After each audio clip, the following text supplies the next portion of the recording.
So I could not be more excited to announce who will be giving our Devar Torah this morning, a beloved member of our community, Jen Hirsch, who is a leader in so many ways. Most recently, she was on the executive committee of our board, and now she is our teacher of Torah this morning. She serves as the Director of Strategic Operations at JCADA, the Jewish Coalition Against Domestic Abuse. That's correct, right? Okay. I was thinking if I got the acronym correct, JCADA. And we are so lucky to have you as our teacher of Torah this morning.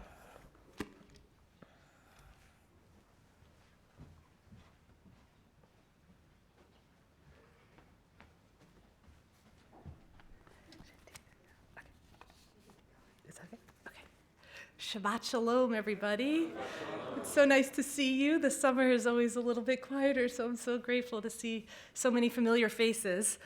When Rabbi Megdal first asked me to join the esteemed group of congregants who were giving Divrei Torah this summer, I have to admit I was a little intimidated. We've heard from rabbis, authors, field experts, all of whom bring unique perspectives and expertise to our readings. I can assure you that imposter syndrome is real. But the more I thought about it, the more I realized that the purpose of reading our Torah weekly is for every Jew to have an opportunity to learn from our sacred text. Regardless of education or livelihood, each of us is obligated to wrestle with the lessons of Torah and to try to apply them to our daily lives. Each individual hears and may interpret the words of Torah slightly differently depending on their own lived experiences. In this way, the Torah consistently reflects back to us what we need to learn when we need to learn it, and continues to stay relevant for thousands of years. That is why I was very grateful for this opportunity to reflect on the words of this week's Parsha in the context of my work at JCADA, the Jewish Coalition Against Domestic Abuse. And I'm incredibly grateful to have some colleagues even here today to hear these words.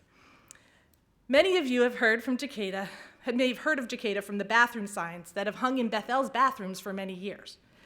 JCADA was founded over 20 years ago to raise awareness about domestic violence in the Jewish community and to provide counseling to Jewish victims.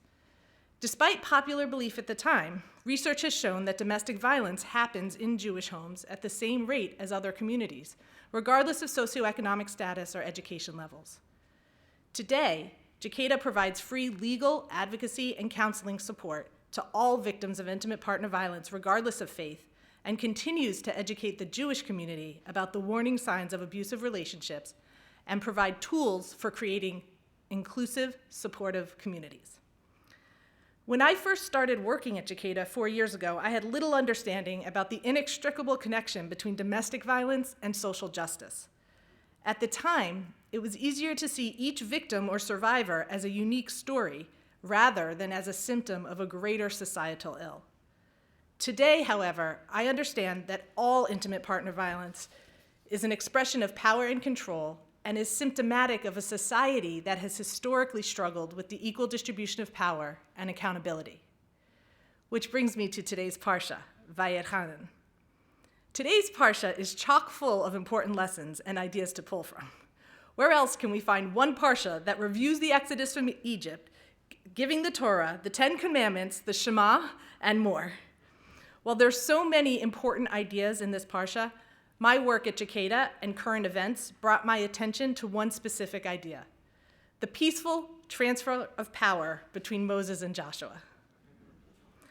As one of the millions of fans obsessed with the show Hamilton, I was under the impression that George Washington stepping down was the first example of a peaceful transfer of power. However, Moses transferring power to Joshua was way before George Washington, and equally as impressive.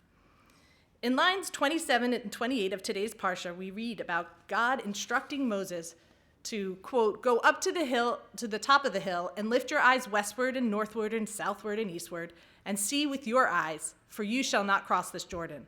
But command Joshua and strengthen him and encourage him, for he will cross over before this people, and he will make him inherit the land which you will see." I actually like the translation in the Ar Akumash today better than the one I found online, but it's the same idea. Why is this important? This is important because at the beginning of the Parsha, we know that Moses is still imploring God to allow him to enter the promised land. However, God refuses. Instead, he tells Moses to, quote, command Joshua and strengthen him and encourage him, for he will cross over before this people. God does not just tell Moses, nope, it's Joshua's turn. Instead, he tells Moses to strengthen and encourage Joshua so that he will be prepared to lead the Israelites into the Holy Land. By not allowing Moses to enter the Promised Land and requiring him to mentor Joshua, God is showing both Moses and the Israelites the value of accountability, while setting an example for the peaceful transfer of power. What was Hashem holding Moses accountable for? According to my research, it was for breaking faith with God in the desert of Zin, but that's a whole other story. But more than holding Moses accountable, Hashem was setting an example for leadership. With all the news coverage about the January 6th hearings earlier this summer and the violent images of what can happen when there is not a peaceful transfer of power, it was hard not to draw a connection. What happens when one person decides that they are not accountable or they do not have to yield their power? Violence ensues. In this parsha, however, Moses, despite not liking God's decision to refuse him access to the Promised Land, sets an example by strengthening and encouraging Joshua to be the best leader he could be when his time came. In our work at Jakarta, we regularly see clients whose abusers are unwilling to yield their power and therefore use tools of manipulation such as financial abuse, spiritual abuse, technological abuse, emotional abuse, physical abuse, and/or sexual abuse to control their partner. Our job at Jakarta is to help these clients regain their power so they can live safely.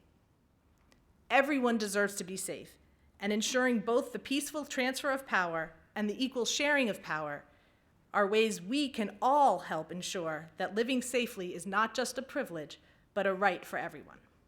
Shabbat Shalom.